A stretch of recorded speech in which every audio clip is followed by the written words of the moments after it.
అనపర్తి నియోజకవర్గంలో గత 3 రోజులుగా నల్లమిల్లి కుటుంబ సభ్యుల సారథ్యంలో పార్టీ శ్రేణులు న్యాయం కోసం నల్లమిల్లి కార్యక్రమం రాష్ట్రంలో హాట్ టాపిక్గా మారడమే కాకుండా సత్ఫలితాలను ఇచ్చే దిశగా సాగుతుంది. అనపర్తి నియోజకవర్గం టీడీపీ శ్రేణులంతా ఏకతాటిపై నల్లమిల్లి వెంట నిలబడడంతో అధినేత చంద్రబాబుని కదిలించారని సమాచారం. బీజేపీ నాయకులు కూడా నల్లమిల్లి పోరాటానికి తమ వంతు సహకారం అందిస్తున్నారని తెలుస్తుంది. ఆవేశం, ఆలోచన, ఆచరణ, సాహసం కలగలిపిన రూపం నల్లమిల్లి అని నాయకులు కొనియాడారు. న్యాయం కోసం నల్లమిల్లి కార్యక్రమాన్ని విజయవంతం చేయడానికి నాయకులు, కార్యకర్తలు అధిక సంఖ్యలో తరలివచ్చారు. కార్యక్రమానికి సహపురం గ్రామంలో ప్రజలు బ్రహ్మరథం పట్టారు. జనసందోహంతో సహపురం గ్రామం పసుపు వర్ణంతో నిండిపోయింది. మహిళలు మంగళహారతులు పట్టారు. మనం మోగించే మోతా చప్పుళ్ళకి ఎమ్మెల్యే సీటు మన దగ్గరికి నడిచి రావడం ఖాయమని, 2-3 రోజుల్లో అందరి ఆకాంక్ష నెరవేరుతుందని తెలుగుదేశం పార్టీ శ్రేణులు ధీమాను వ్యక్తం చేస్తున్నారు. ఈ పరిస్థితిలో తమ పట్టుదలను ఎట్టి పరిస్థితిలోనూ విడిచే ప్రసక్తి లేదని టీడీపీ పార్టీ శ్రేణులు ముక్త కంఠంతో నినాదించారు. ఈ కార్యక్రమంలో రామకృష్ణారెడ్డి కుటుంబ సభ్యులతో పాటు తెలుగుదేశం పార్టీ శ్రేణులు, గ్రామ ప్రజలు పాల్గొన్నారు. అందరికీ నమస్కారం. ఇటీవల జరిగిన రాజకీయ పరిణామాల నేపథ్యంలో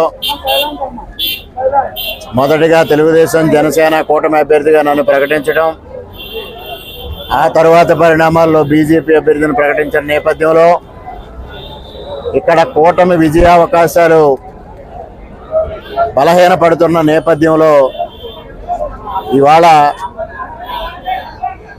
నల్లమిల్లి న్యాయం కావాలి నల్లమిల్లికి అనే కార్యక్రమం మేము గ్రామాల్లో చేపట్టడం జరిగింది. ఇప్పటికే 3 రోజులు పూర్తి చేసుకున్నాం. అనపర్తి మండలం మహేంద్రవాడ, బెక్కవోలు మండలం పందలపాక, అనపర్తి ప్రధాన వీధిలోని కార్యక్రమం పూర్తి చేసుకున్నాం. ఇవాళ పెదపూడి మండలం శాహపురం గ్రామంలో ఈ కార్యక్రమం చేపట్టడం జరిగింది. ప్రజల నుంచి అనూహ్యమైన స్పందన వస్తూ ఉంది. ముఖ్యంగా నేను కూటమి అధ్యక్షులు, తెలుగుదేశం పార్టీ అధ్యక్షులు చంద్రబాబు నాయుడు గారికి, జనసేన అధ్యక్షులు పవన్ కళ్యాణ్ గారికి, బీజేపీ అధ్యక్షురాలు పురంధరేశ్వరి గారికి ఒకటే విజ్ఞప్తి చేస్తూ ఉన్నాం.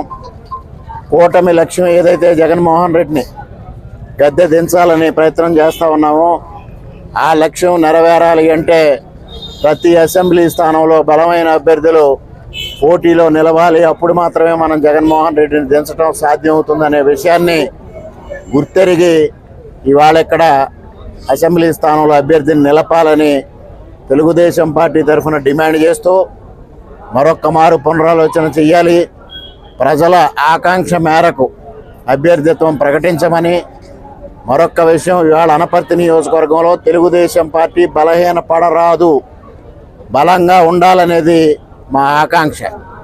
దానికి అనుగుణంగానే ఇవాళ ప్రజల వద్దకు వెళతా ఉన్నాం. తెలుగుదేశం పార్టీని ఏ విధంగా బలహీనపరిచినా మేము సంసిద్ధంగా లేము అని ప్రజలు కూడా తెలియజెప్పడం జరుగుతూ ఉంది. ఇవాళ తెలుగుదేశం పార్టీని కాపాడుకోవడమే లక్ష్యంగా అనపర్తి నియోజకవర్గంలో మేము ఈ కార్యక్రమం చేపట్టాం. ఈ కార్యక్రమానికి అనూహ్యమైన స్పందన వస్తూ ఉంది. ఒక గ్రామాన్ని మించి ఒక గ్రామంలో పెద్ద ఎత్తున ప్రజలు కానీ, కార్యకర్తలు కానీ, అభిమానులు కానీ, ఇతర నియోజకవర్గాల కార్యకర్తలు కానీ, ఇతర నియోజకవర్గాలకు సంబంధించిన ప్రముఖులు కానీ అందరూ పాల్గొని ఈ కార్యక్రమంలో సంఘీభావం తెలియజేసినందుకు అందరికీ హృదయపూర్వకంగా కృతజ్ఞతలు తెలియజేసుకుంటూ ఉన్నా.